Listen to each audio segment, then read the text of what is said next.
Okay, so hi there. Welcome back to KevBot. I'm Theory Hammer, and if things don't sound quite right there, that's because my brain has been scrambled by the World Eaters Codex, because apparently, World Eaters are now a shooting army. Welcome back to the channel, fellow 40k theorists. Now that we're done discussing the Death Guard for a while, don't you worry though, I'm going to make some videos on specific units, but those might come out first, I'm not really sure. But since we're done taking a look at that codex and the detachments that matter, we're going to switch gears, and we're going to take a look at the other new book that came out this month, which is the World Eaters. Anyway, if you guys decide for some odd reason that you like this video, then gore child that like and subscribe button, smash Nurgle's bell, check out the other videos, there's like hundreds. Check out the Power Fisters, leave a comment, it's all free. So these videos are going to be just like the Death Guard videos, and if you haven't seen them, they're hopefully linked down below. Each one of these videos is going to go over the units and their changes, you know, assuming they're worth talking about. And then we'll discuss the army rule and then take a look at a specific detachment. In this case, we're going to be looking at the Berzerker Warband, and we'll figure out which units kind of fit best into the detachments. I think we'll probably cover 2 detachments between a couple of videos here. So these videos are going to be just like my new Death Guard videos, and if you haven't seen them, they're probably hopefully linked down below. So probably going to cover 2 detachments total between a couple videos, and then we'll do some unit breakdowns, maybe on like the Predators and the Forge Fiends, and maybe a couple of other things, so those might come as well. But this is just going to be my initial thoughts after reading the codex and actually like absorbing everything. So read it a couple times, kind of read the unit several times, and then, you know, this is kind of what I think at this point. A lot of what I say may end up being not as powerful as I thought, or might be more powerful than I thought.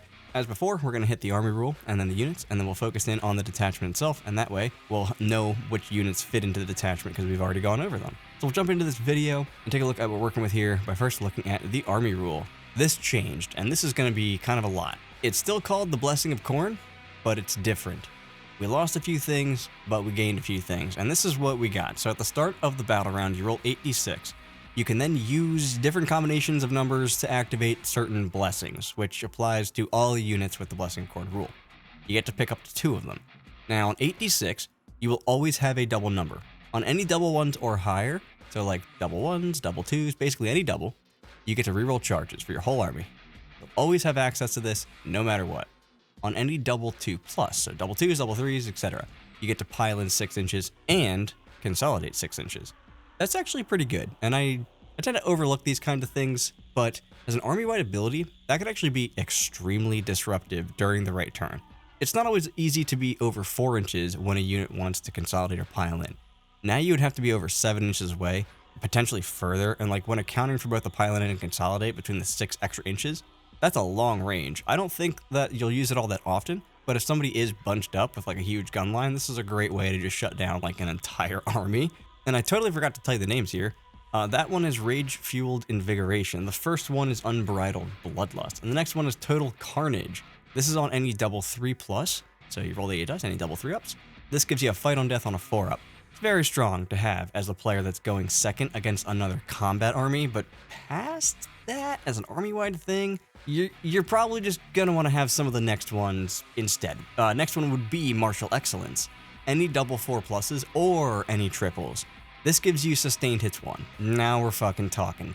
Now we can have our army with rerollable charges and sustained 1, or some other combo of things, assuming you roll well enough.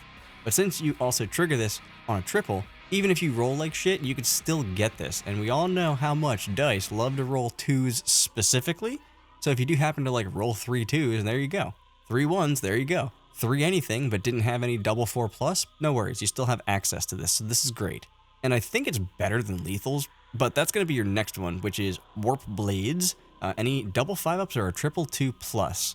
So like if you roll 2 5s or 3 2s, you get lethal hits. And as a side note, I feel like it is backward. Like it needs to be the other way. Sustained hits is typically stronger of the 2, but still really good. This is great. Having lethal hits on attacks that are not that strong, like regular 8-pound or Berserkers or something, hell yeah. It seems that not that many things have a really high strength for dealing with big, tough things, so having access to army-wide lethal hits is going to allow you to take those things on. The last one that we have is Decapitating Strikes. This is a double 6+ or a triple 3+. And this is Dev Wounds against Infantry for melee. Honestly, probably the right call there. there are a few ways to manipulate this roll, so you shouldn't have too much trouble getting this if you really need it. And since this is the case, like, dude, could you imagine if it was just straight up dev wounds on like just everything? You just get dev wounds for combat. That would be nuts. So dev wounds on infantry only. It's not dev wounds against non-monsters and non-vehicles. It's dev wounds against infantry only. So kind of a longer explanation of the army rule. It is a bit more wordy than others, but that's what we're working with. We did lose advance and charge. We did lose +1 feel no pain. Those are the things that we lost. Rest in peace. Those were great. But we also gained some things, and we gained dev wounds things, so that's kind of cool. We gained reroll charges. That's pretty good. And we're going to go over the units next, and we're going to see that basically every single datasheet got boosted movement. So losing advance and charge, not actually the biggest deal as it seems. And we'll get to that like in the unit datasheets. The funniest thing here to me is, like I said right at the beginning, we have a combat-based army rule because, come on, I mean, it's fucking World Eaters. But no, sir, this is now a shooting army. So let's talk about the units and how that happened. Like with Death Guard, I will discuss the units maybe slightly more in this video, but any subsequent videos that I make, I'm going to rip through the units so that we can get right into the detachment and just kind of put it all together. And I do think this is easier for me because then I know what the units do before I actually look at a detachment. So then I can actually know this unit does cool things with this detachment or not. Anyway, enough yapping, Kevbot. What are these crazy units you keep talking about? Well, friends, let's start with the characters first. You got Khorne. He's 85 points. His stat line did not change except for his movement. He moves 8 inches now. He's got 8 attacks at 7, 2, 3. He comes back to life on a 2+ with 3 wounds. He gives his unit rerolls 1s to hit and wound, and he can attach to Berzerkers. Just really good. Really, really good. His combat got better. He has a better roll, probably. Comes back to life on a 2+ with 3 wounds. I mean, that's pretty good. Moves faster, and he still gives out rerolls of hits and wounds of 1. Yeah, he can still kill like his own unit or guys in his unit, but yeah, I mean, Khorne, awesome. Then you have the Master of Executions for 60 points. This guy dropped like 50 points or something, dude. He was like 100 or 110 points. So he went down to 60 points, but he also got worse. I mean, he lost fights first, but I mean, he's half the points. So what he does now is he gives reroll advance rolls and lets you reroll your surge move for the unit that he attaches to. He can only attach to Berserkers, so he gets to reroll their surge move. Awesome. He himself rerolls hits and wounds versus characters and gives you a CP each time you destroy a character. And with his attacks, he's gonna destroy a character because it's 5 attacks at strength 7, AP 2, 2 damage, dev wounds, precision, reroll hits, reroll wounds. Moving 8 inches, but otherwise unchanged on his stat line. So like, yeah, he's probably gonna do a pretty good job of doing some chop to your characters there. Next, we have our Footprints of Khorne. He's 200 points. So like the Death Guard Prince, this guy's pretty good. He did change though. He no longer gives out an invuln aura, but instead he gives out a CP discount aura within 12 inches. He still has dev wounds when he charges, and he's got 8 attacks at strength 8, AP 2, 3 damage, probably has dev wounds, or 16 attacks at strength 6, AP 1, damage 1, probably with dev wounds. So that's what he does, and I like the fact that he gives out that CP discount. But honestly, out of all the characters that I'm gonna mention and tell you their profile, he's probably the least important one. Next, though, we got the new one. This is the Slaughterbound for 85 points, a beefed out, exalted 8-bound character guy. He moves 10 inches and has a toughness of 6 with a 3-up save, 5-up invuln, and 6 wounds. He randomly has like Deadly Demise D3 for some reason, so that's kind of funny. He restores a model to his unit in the command phase, and then he has a once per battle ability where he gains +3 attacks and dev wounds, putting him at 9 attacks. At strength 8, AP 2, 2 damage with devs. That's pretty cool. Otherwise, 6 attacks, strength 8, AP 2, 2 damage. He attaches to either kind of 8-bound. He gains Scout, and he gains Deep Strike if he attaches to either one of them.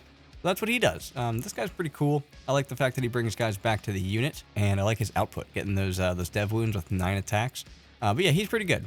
We do have some other, I guess, honorable mentions, which would be like your Lord of Makadis, 110 points, T6, 8 wounds, 3-up, 4-up. He can attach to 8-bound and Khorne Berzerkers now, so... but he gives him Deep Strike, which is hilarious if you take a 20-man unit of Khorne Berzerkers.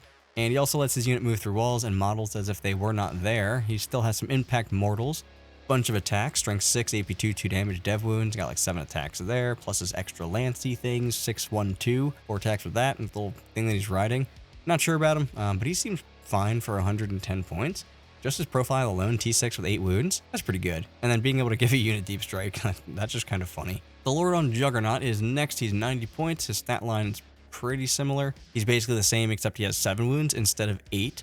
He gives his unit a similar move through things ability, but instead of giving them deep strike, he gives them a 10-inch move, and he can attach to Khorne Berzerkers, and depending on the detachment, has access to advance and charge with a stratagem. It's pretty spicy, huh? So yeah, he gives his unit attack within 3 inches instead of within normal engagement range, so if you took a 20-man unit with this guy, you might actually be able to get all of them into combat. And then of course we have Angron. I feel like I have to talk about this guy, but I think he is much worse. He's 385 points now, so he went down by like 30 points or something. Pretty sure his stats didn't change at all. He moves 14 with flying, toughness 11, 16 wounds, 2 up, 4 up. He now has 8 attacks at strength 14, AP 3, D6 plus 2 damage, but with dev wounds. Or he's got 16 attacks at 7, 2, 2 with dev wounds. Only comes back with 8 wounds now, but otherwise comes back the same way, where you have to roll triple sixes on your blessing roll, and that's the only thing you can do. He then gives out his abilities, but they're kind of poop, right? So like the first one is reroll 6 of the blessing dice. I guess that's not bad, but like you're taking Angron and just reroll 6 of your blessing dice? No. The next one would be that enemy units within 6 inches, if they try to fall back, they take a leadership test with no modifiers either. And if you fail, you have to sit still. Now, this can be absolutely game winning, but there's no modifier to the leadership test. It's kind of, I don't know, man. Do you really take that instead of like, I mean, maybe you do because his abilities fucking suck. But the next one is that friendly units within 6 inches ignore move, advance, and charge penalties, or modifiers, and they ignore modifiers to their hits rolls for their weapon skill and their weapon skill itself. Like, they just ignore, like, hits, basically, completely, and any kind of move stuff. They just ignore it all. That's probably your best one, but it's pretty situational. If your opponent doesn't have anything that slows you down, then this is completely useless. And if they don't have anything that makes you hit worse, this is completely useless. And that's not the most common thing to be like -1 to hit in combat. So yeah, he fucking sucks. But I guess for a beat stick, he's fine. What do you guys think? What are your reactions to Angron? Like, am I fucking crazy? He just seems straight up worse, right? Like overall. I love that he gained dev wounds. I don't love that his abilities aren't useful though. So little here, I guess, a little there, but overall probably fine, I guess, and worth his points, but just nothing crazy is screaming at me here. So that's Angron. And if there's any characters that you think I should have included here, feel free to let me know down below, but I think I covered like all of them anyway, right? Except for like the Demon Prince with wings or something. Next, let's take a look at the other units, and we'll start up with the non-vehicles. We don't really have that many non-vehicle units, so we'll just start up with the humble Berzerker here. 180 points for 10, or 360 for 20. 4 attacks at 411, so definitely a downgrade there. But they move 8 inches. They do have that surge move that can get them into combat. They move D6 plus 2 inches. And yeah, it just seems hilarious with a Juggerlord for that 10-inch move. Or Lord Invocatus for a deep strike, just like a 20-man unit, just being like, unga bunga, charge 20 guys through with a character, 400 points in your face. It's just hilarious to me. And then they have access to advance and charge, which we'll get to. But yeah, they can also take an icon of Khorne. And basically how this works is every time they destroy a unit, you gain a bloodshed point. And then for each point you have, you roll an additional D6 for your Blessing of Khorne roll, and then you remove those points. So if you have like 3 units that have icons of Khorne that destroy 3 different enemy units in one turn, that would give you 3 blood points, and then your next blessing roll, you'd have to use all 3 of them there. That's how that works now. It's a difference. Yeah. Then you have your Jackal. They're your next unit. Just a little backfield unit with sticky objectives. 65 points for 10 of them. Not much more to say. They're a 7-inch move. They're basically just combat cultist guys. Their stat line is awful, but, you know, 10 dudes, 65 points. Sticky objectives there. Nothing to complain about. They're actually very, very good. They can also take an icon of Khorne, although they probably won't ever use that unless they're targeting some, like, real small unit of skirmishing guys. The next unit is kind of like Jackals. They're Goremongers. They're the new unit. They're like a kill team guy. They're 85 points, and they're an infiltrator, so you already know that I love them. They move 9 inches, they're toughness 4, and they have a reactive move. They do have Lance on their awful melee, so they'll be wounding on 4s or so. They come in 8-man unit, so kind of an odd number there. But with infiltrators, with OC, that reactive move, they can move 9 inches as well. They're just annoying, and you can easily first turn charge with these because they move so quickly. So nice to have. And then they get reroll charges because of their army ability. Nice. You're going to want a unit of these in every single list, 100% of the time. Then next up, we've got the Terminators. You guys remember when I did a video about the World Eater Terminators and how they were like some of the best Terminators in the game at the time that I recorded that? I think that changed, unfortunately. They're 185 points, and I'm not sure why. They move 7 inches, which is dope. The Terminator body, so, 2 up, 4 up, T5 with 3 wounds. This is their ability, though. They reroll hits against the closest targets, and they reroll charges against the closest targets. But they have extra rapid fire, and we'll see this across a lot of units with guns. So their Combi Bolter is now rapid fire 4. Their Reaper is rapid fire 2. The trade-off here, though, is that their combat is kind of just average. 3 attacks at 822, detachments and strats and whatnot will help this unit. And remember, your army rule can hand out lethals and sustained and such, but overall, they're just not absolutely insane anymore, and that makes me sad, but they are still very good. They're Terminators. They've got crazy rapid fire guns, and they can reroll charges and reroll hits, so that's kind of cool. When you button it up with the other rules, they start becoming actually pretty useful. But I'll stop teasing you guys now, and we'll talk about the 8-bound. They move 10 inches, but they're otherwise unchanged. So they're still toughness 6, they still have 3 wounds, they still have a 3 up, 5 up. They come in 3 to 6 man units. That also didn't change. 150 or 300. They kept Scout 6 inches. They got 5 attacks at strength 8, AP 2, 2 damage each, which is a lot of attacks. That's like as many attacks as a Custodian. They then have a 6-inch aura, so it also affects themselves, of +1 to hit if they're targeting a non-monster or vehicle, and then +1 to wound if that target is below half. That can get really, really interesting. And you have guns now, and good guns. So this may actually happen. You may actually charge into a unit that was hurt in your shooting phase. That's crazy, but also really, really good. You need shooting. But these guys are awesome. I think they're a little bit too expensive, though. They're just not durable enough. Like, T6, 3 wounds with a 5 up invuln. I just don't think that gets them there for 50 points apiece. I just don't. But maybe I'm wrong. They do a ton of damage. 3 of them for 150 points is 15 attacks. At strength 8, probably hitting on 2s. They're looking at 12.5 hits there, which is just going to be 12 or 13 hits. Strength 8, AB2, 2 damage. Pretty good. But then we have the Exalted 8-bound, which are very, very similar in terms of stat line and such. 160 points or 320 for either 3 or 6, so both of these units just very expensive, but I have a feeling that they're going to come down. But these guys have 4 attacks, hitting on 3s, at strength 8, AP3, 2 damage, anti-monster and vehicle 3+, so absolutely amazing against vehicles and monsters. Same stat line, so same deal, T6, 3 wounds, 3 up, 5 up, and 10-inch move. They cause desperate escape tests for any monsters or vehicles that are trying to fall back from them. Assuming that they lived through your 24 AP3 anti-vehicle 3+ attacks, and I'm just not sure how I feel about these compared to the regular ones. I'll have to do some theory hammer on that and get back to you in a different video, but I couldn't not include these units, but I do think they're probably overcosted a bit. Like, regular ones are 50 points each, and I don't have a Feel No Pain anymore. Death Shroud Terminators are not 50 points each. And I think they're probably better because they're easier, not easier. You can deliver them very easily. They're tougher, all that. So yeah, I don't know. They should probably come down a little bit because I lost that Feel No Pain. Moving on, we have the Spawn. Oh, how I love the Spawn. But 80 points, so a little bit more expensive. I think they were like 70 before. They are fast as fuck though. They're moved 10 inches and they have an 8-inch scout, so they can just move 18 inches turn 1. They do have OC, like we've been seeing, and they have a 5 up Feel No Pain, like we've been seeing. They can advance and charge. It's just not a bad unit. It's not a great unit, but they're very good for doing actions early on. You can't give them a 4 up Feel No Pain anymore. That was really funny. They're also now more expensive, so you probably just don't spam them anymore. You probably take at least 1 unit of these guys. And so those are all of our, regular non-vehicle units. And now we can start getting into the weird shit. The vehicles. And I don't know what happened here, but something happened. Because first we have the Land Raider. This carries 14 guys now. Dudes get out and charge. That's kind of how it works. Its las cannons have rapid fire 2.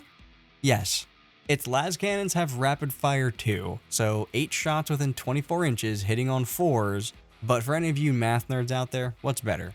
4 shots at ballistic skill 3+ or 8 shots at ballistic skill 4+? Spoiler, it's 8 shots at ballistic skill 4+. So 240 points, so I don't think that changed, but it's literally just strictly better. You probably still don't use it much. I don't know. 8 las cannons on a Land Raider doing Land Raider things seems kind of wild, and at least worth trying out to me. But then we have the Predator Destructor.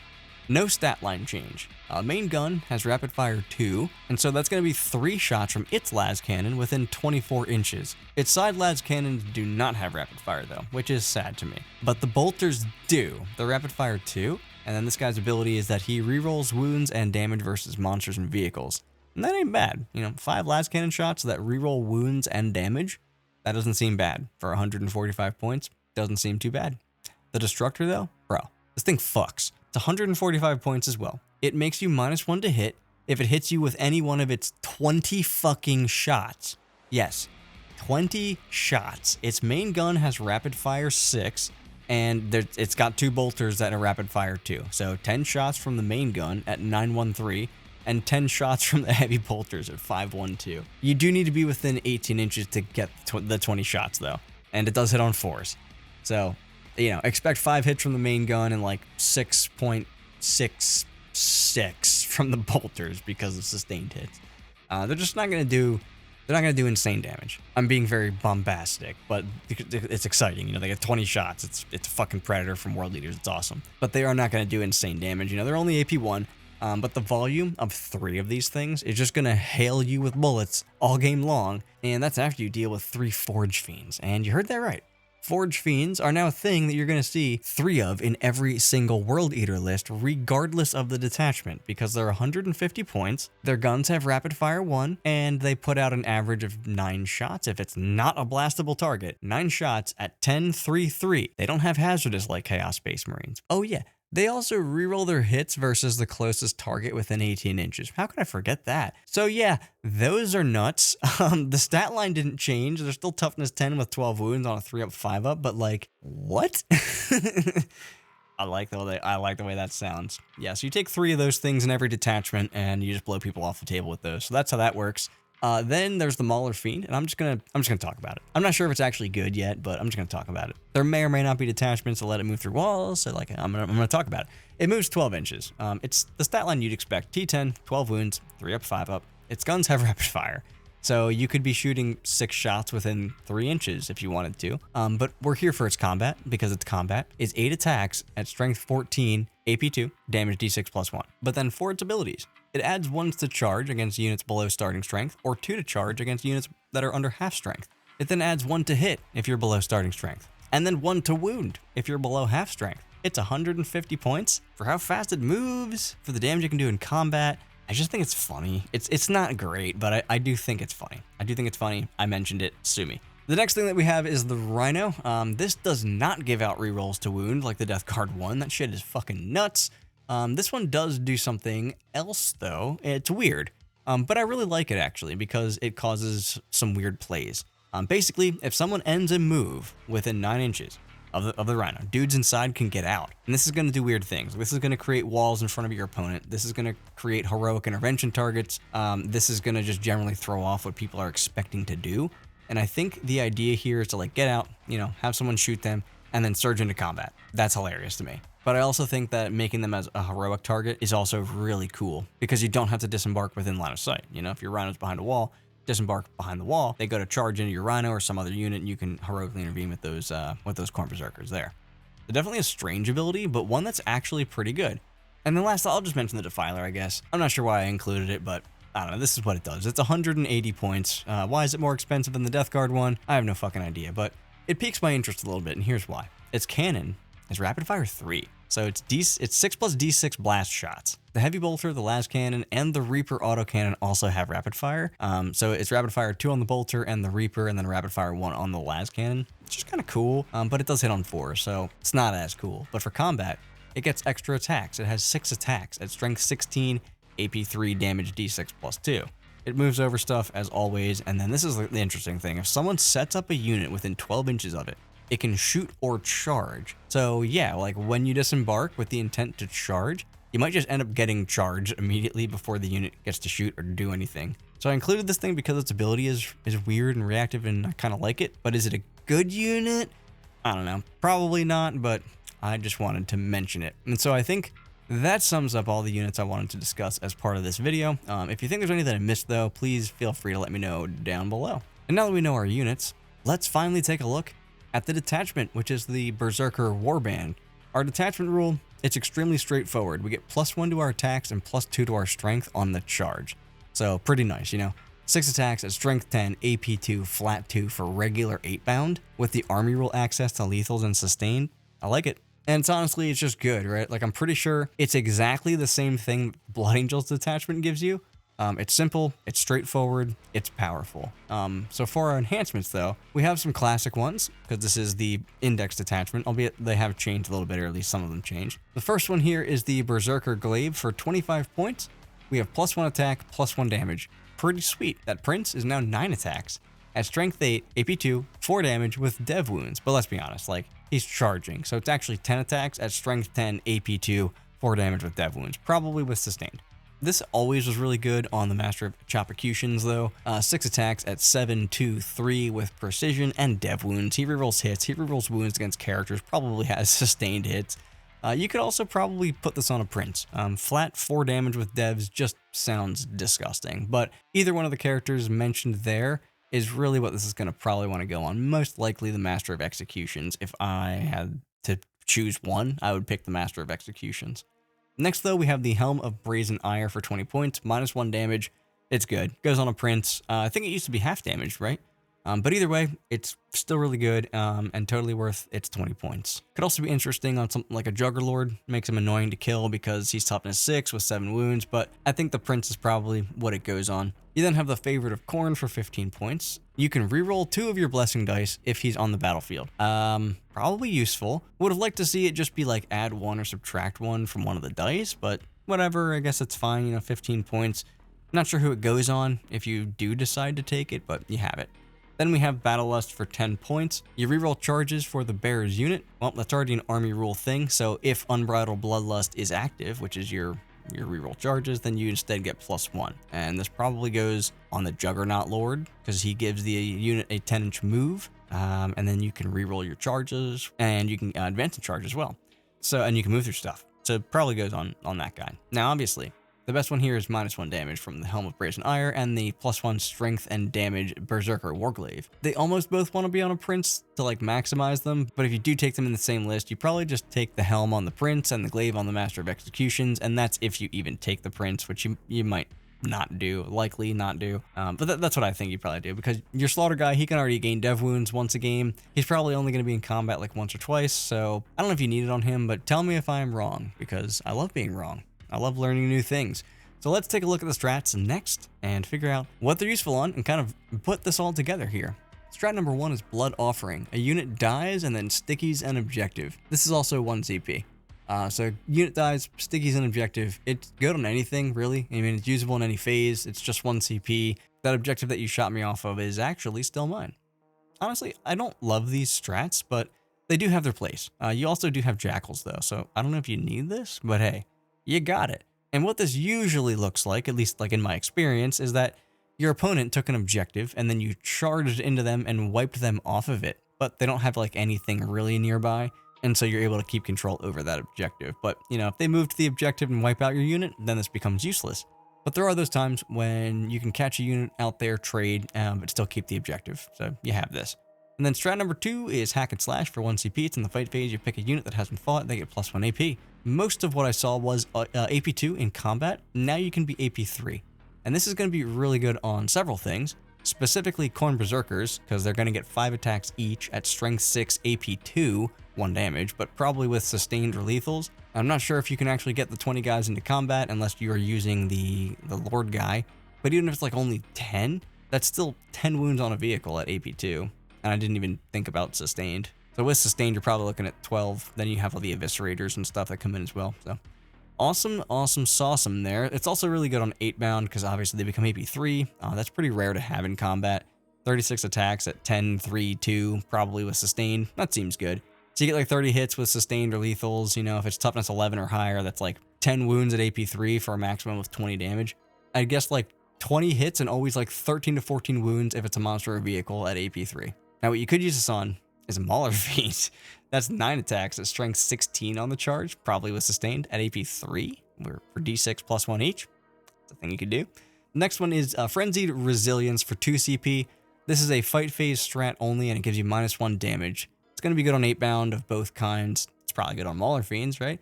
It's going to be hilarious on a Prince that has the Helm of Brazen Ire, because then he's -2 damage. Like, 3 damage becomes 1, 4 damage becomes 2. Hell yeah, that's hilarious.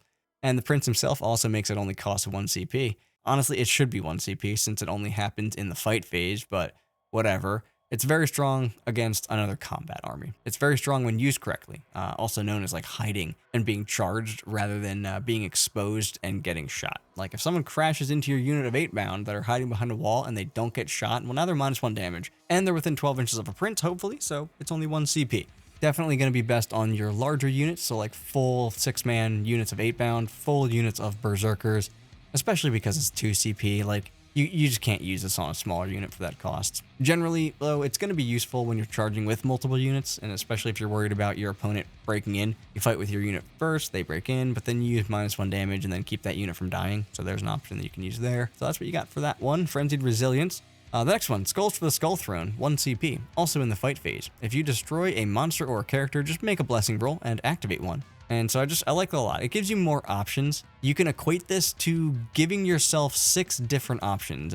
You know, maybe you flew your army in with reroll charges and sustained, but you know someone's going to break in. So you fight with your first unit and you destroy a monster or a character and you roll a blessing and then you choose fight on death. Your opponent breaks in, but now you at least get some of your swings back on them, or gaining dev wounds on all your other units. There's a lot of options here.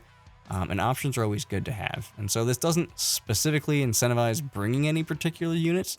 It's just great to have as something that can help your whole army and all of your units, like all at the same time, kind of regardless of what they are. So there might also be something cool that you can do with a Master of Possession, where you can just kind of get them into combat real quick, do a little chop on a character, gain a CP for doing it actually, and then pick another blessing. And it's probably very easy to use on things like Angron or 8-bound or anything that expect to destroy their targets in combat. You could use it on a Maul Fiend, but you can just use it on anything. You know, it happens after you destroy the thing, so you just use it when you do that and when you need it.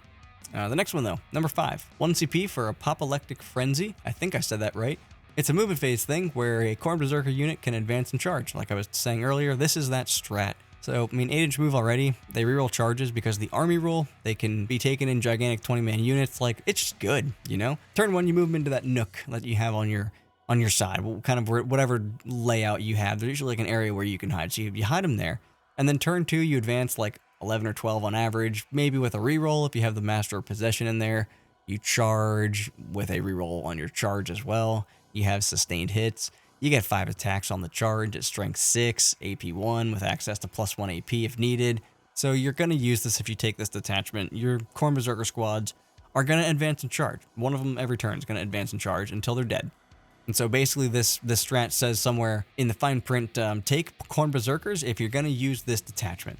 And then the last one here is Berzerker's Wrath, which also only goes on Khorne Berzerker. So this also is one of those fine print ones that says, you know, put Khorne Berzerkers in this detachment when you build your army. Give them a flat 8-inch surge move. That's what this strat does. It doesn't give it to all of them, but you pick a unit and they get a flat 8-inch surge move. Definitely kind of a gotcha strat. Like, make sure people know about this. In fact, remind people before they shoot you that your Zerkers get a surge move, and then inform them that you have a strat where they can go max distance, and so that they're going to want to be 9 inches away. So it actually kind of turns into like a non-bow a little bit. Sometimes you can't avoid it. Like if you can't get out of that range, like fuck it. I mean, whatever.